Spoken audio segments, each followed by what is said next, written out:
Hello dear aspirants, welcome to SPM focus UPSC. आज के 11 जुलाई के एपिसोड में हम 3 important current affairs topics discuss करेंगे। आज के टॉपिक्स हैं प्राइम मिनिस्टर मोदी का नामीबिया विजिट, इंडिया में फूड वेस्टेज का स्केल और इम्पैक्ट, और फाइनली एक scientific comparison between atomic and optical clocks. Let us begin with the international front.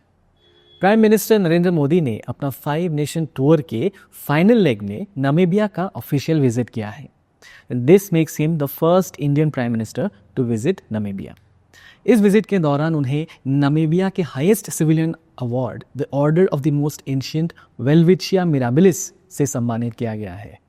ये ऑनर उन्हें इंडिया और नामीबिया के बायलैटरल रिलेशंस स्ट्रेंथन करने के लिए दिया गया है और ये इंडिया की ग्रोइंग डिप्लोमेटिक गुडविल का एक स्ट्रॉन्ग सिग्नल भी है। ये भी नोट करना चाहिए कि ये 27th इंटरनेशनल रिकग्निशन है जो किसी फॉरेन गवर्नमेंट ने ऑनरेबल प्राइम मिनिस्टर को दिया है since he took office in 2014। This reflects not just personal diplomacy but also India की एक्सपैंडिंग ग्लोबल सॉफ्ट पावर, जिसमें कल्चरल आउटरीच, स्ट्रेटेजिक पार्टनरशिप्स और लीडरशिप इन ग्लोबल इनिशिएटिव्स शामिल हैं। इस विजिट के दौरान कुछ इंपॉर्टेंट डिसीजंस भी लिए गए जो दोनों देशों के बीच कोऑपरेशन को मजबूत करेगा। सबसे पहले नामीबिया में 2025 के एंड तक इंडिया का यूनिफाइड पेमेंट्स इंटरफेस यानी यूपीआई रोल आउट किया जाएगा। इसके लिए एक एग्रीमेंट साइन हुआ है between national payments corporation of India and the bank of Namibia. दूसरा, इंडिया और नामीबिया मिलके एक एंटरप्रेन्योरशिप डेवलपमेंट सेंटर एस्टैब्लिश करेंगे नामीबिया में, जहां स्किल्स और बिजनेस डेवलपमेंट को प्रमोट किया जाएगा।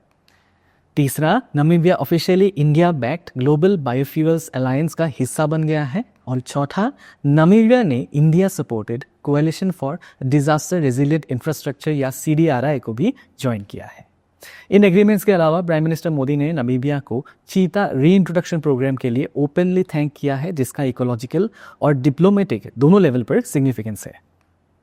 इसी कॉन्टेक्स्ट में एक और इनिशिएटिव इंपॉर्टेंट है, coalition for disaster resilient infrastructure यानी CDRI।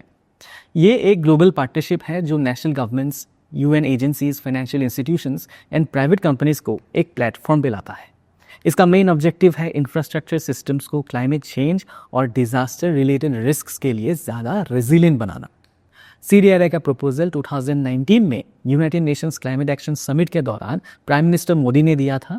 आज CDRI के 31 मेंबर कंट्रीज हैं, साथ ही 6 इंटरनेशनल ऑर्गेनाइजेशंस और 2 प्राइवेट सेक्टर इंस्टीट्यूशंस भी इसके part. This initiative not only strengthens India's image as a responsible climate leader but also aligns with Sendai framework, जिसके according हर एक $1 डिजास्टर रिस्क रिडक्शन पर इन्वेस्ट करने से $7 का लॉन्ग टर्म प्रॉफिट होता है। इस सेंटेंस को आप मेंस आंसर राइटिंग में यूज कर सकते हैं।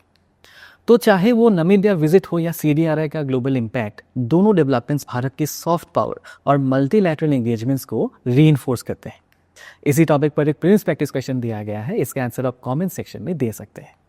अब आते हैं एक मेजर डोमेस्टिक चैलेंज की तरफ, food wastage in India.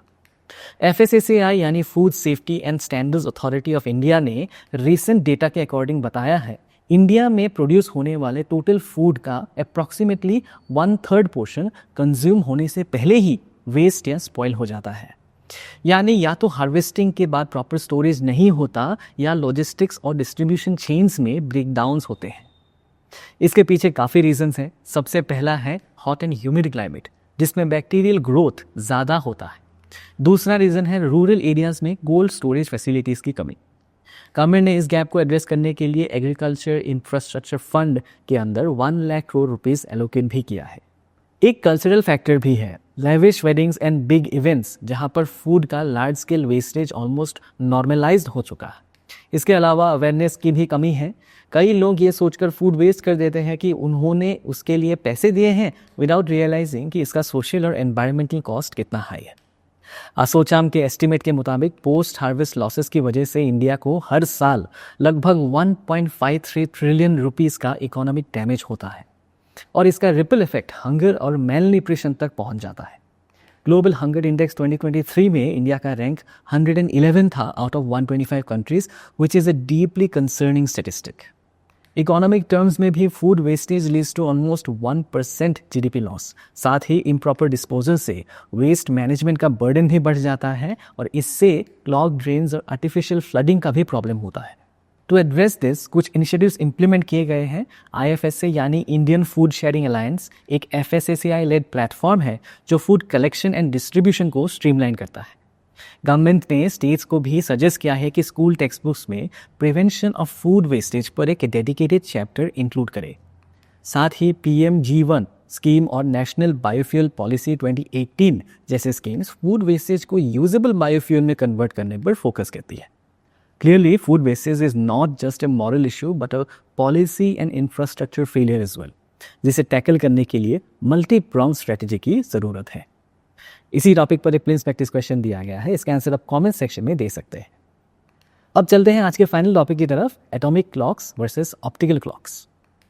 Time keeping के लिए दुनिया भर में अलग अलग टाइप के क्लॉक्स यूज होते हैं depending on the level of precision required. सबसे बेसिक होती है क्वार्ट्ज क्लॉक्स, जो एक क्वार्ट्ज क्रिस्टल के वाइब्रेशंस को मेजर करके टाइम बताती है। क्रिस्टल टिपिकली 32,768 टाइम्स पर सेकेंड वाइब्रेट करता है when electric current is applied. ये एक्यूरेट होती है फॉर डेली यूज, लेकिन अल्ट्रा प्रिसीजन टाइम कीपिंग के लिए एटॉमिक क्लॉक्स का यूज किया जाता है। Atomic clocks operate based on the transition of electrons between energy levels inside a cesium-133 atom.